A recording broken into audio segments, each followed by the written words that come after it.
Salut YouTube, j'espère que tu vas bien, j'espère que tout le monde se porte bien en cette période. Alors c'est ma première vidéo ici en Turquie, je suis arrivé déjà depuis bientôt une dizaine de jours. C'est la première, comme je viens de vous dire, que je vais réaliser, que je vais enregistrer. Alors pourquoi? Parce que voilà, il a fallu, comme d'habitude, prendre ses aises, poser les valises, etc. Et puis il y a eu plusieurs visites, à la fois visites de fabricants, visite de marché, je vais vous expliquer tout ça dans cette vidéo. Si vous me suivez sur Instagram, d'ailleurs, je vous invite, si ce n'est pas encore le cas, à liker, à venir suivre l'actualité. C'est @fabien.dessin. Sur Insta, je mets à la fois les posts et puis les stories, comme ça vous pouvez voir ce qui se passe au jour le jour. Alors, je me suis rendu dans une entreprise, un fabricant de meubles, mais bien spécifique, un modèle de lit pour enfants.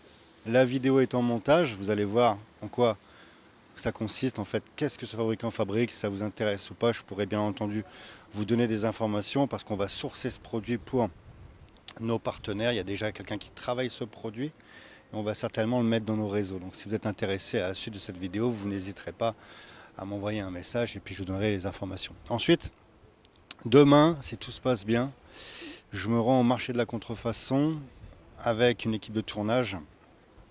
On va comparer. Parce que lorsque j'ai posté la vidéo sur la contrefaçon en Chine, vous avez été plusieurs à me dire, voilà Fabien, aujourd'hui la contrefaçon c'est plutôt en Turquie que ça se passe. Alors je veux bien vous croire, mais on va aller voir ça. Alors j'ai déjà été jeter un œil, j'ai déjà été visiter ce marché et je peux voilà, plus ou moins vous donner des infos sur ce business. Je rappelle que la contrefaçon, bien entendu, c'est un business qui est illégal. Je déconseille de faire de la contrefaçon. Ce n'est pas quelque chose que je propose, je me répète, mais dans mes services d'accompagnement, parce que j'ai plusieurs messages, prises de contact à ce sujet. Je filme, je fais des vidéos sur ce marché parce que c'est un business voilà, qui intéresse beaucoup de monde. On ne va pas se voiler la face, mais ce n'est pas quelque chose qui m'intéresse et que je fais.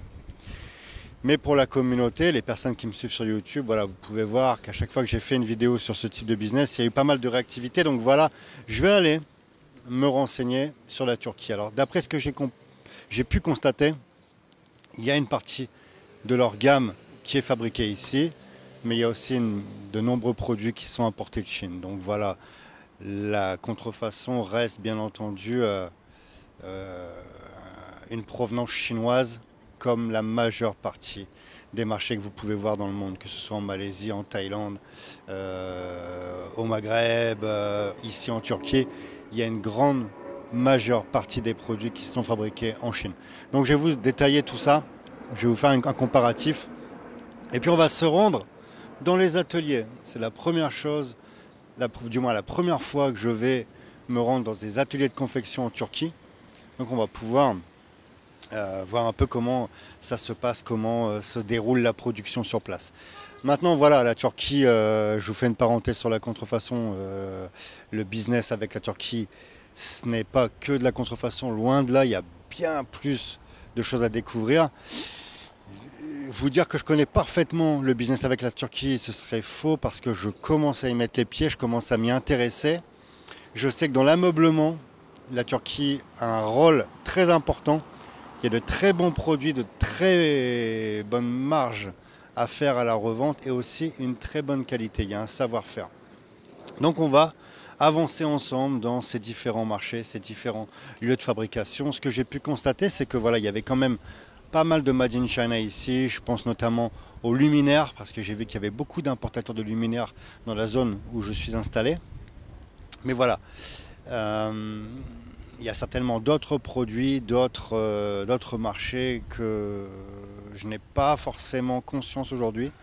On va se renseigner, on va avancer avec des personnes sur place et peut-être qu'il va y avoir justement un rôle à jouer avec des pays qui sont frontaliers avec l'Europe. Parce qu'il y a un avantage qui n'est pas des moindres à travailler avec la Turquie, c'est que voilà, vous avez un transport routier, vous pouvez avoir une commande qui est livrée en quelques jours. Donc sur certains produits, il y a un calcul à faire entre voilà, la rapidité de la livraison, le coût d'achat, la qualité. Bref, l'import-export, c'est vaste. On peut travailler avec de nombreux pays et c'est aussi mon devoir de me renseigner avec des pays voisins s'il n'y a pas des opportunités, des chances à saisir, Donc ça, on va essayer de voir à travers ces différentes vidéos, ces prochains jours, comme je suis ici pendant environ un mois, je vais tâcher voilà, de trouver un maximum d'informations.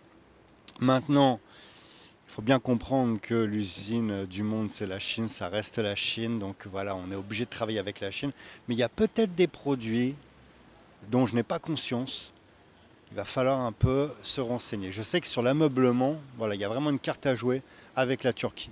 Ce sont des produits différents, des marges qui sont différentes aussi, la qualité qui est différente. Bref, il y a vraiment une carte à jouer, je me répète, sur ces produits. Donc on va avancer ensemble pendant ces prochains jours, comme je vous dis. On va visiter les marchés, visiter les fabricants, on va peut-être tomber sur quelques surprises, quelques produits, des futurs best-sellers. Qui sait, pour le moment, je suis en tant qu'observateur. C'est aussi le rôle de l'importateur, comme je vous ai dit sur mes différents posts sur Instagram et Facebook. Voilà, l'import-export, on peut le faire de partout dans le monde.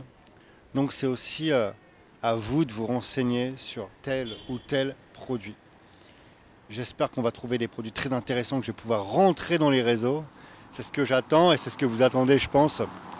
Donc voilà pour aujourd'hui. Là, je vais me rendre direction la basilique Sainte-Sophie. Enfin, du moins maintenant, c'est la mosquée Sainte-Sophie.